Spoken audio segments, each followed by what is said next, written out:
Hi again. If I make these videos, I try to keep them quite short and focused so that I don't blither off on too long and bore you rigid.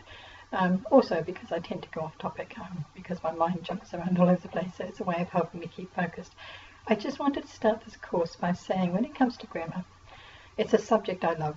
I just like the way that it explains how and why words are put together and how we can make best use of them. But I also want to say that plenty of people have different opinions about some of the finer points of grammar. There are grammar Nazis, if you like, around the place who will argue vociferously about 2 or 3 little minor points and whether it's different to or different from and all of those kind of distinctions. And for me, I'm not bothered.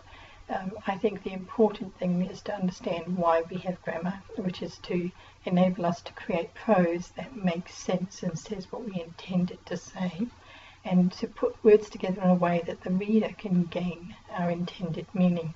And so some of those finer points, as far as I'm concerned, they really don't matter, as long as you can grab the basics and understand why words are put in a certain order and why they have certain labels and what those things mean. Then that's going to give you enough to write material in whatever form, whether it's academic, whether it's fiction, it just doesn't matter. It'll enable you to write in a strong and compelling way that conveys what you want to say clearly. And for me, that's the main point of it. So sometimes, as I say, people get hung up on particular small points. I'm not like that. So if you read something and you think, oh, that's not how I understand it, feel free to discuss it with me. And do be aware that sometimes different countries will use different terminology but mean the same thing as well. So you perhaps will have heard something referred to as one thing somewhere else, and I'm talking about the same point and describing it in different terms. Don't worry if that happens, because once again that can just indicate a difference between, for instance, someone brought up in England as I was and somebody brought up in America. So what I really want to encourage you to do is have fun.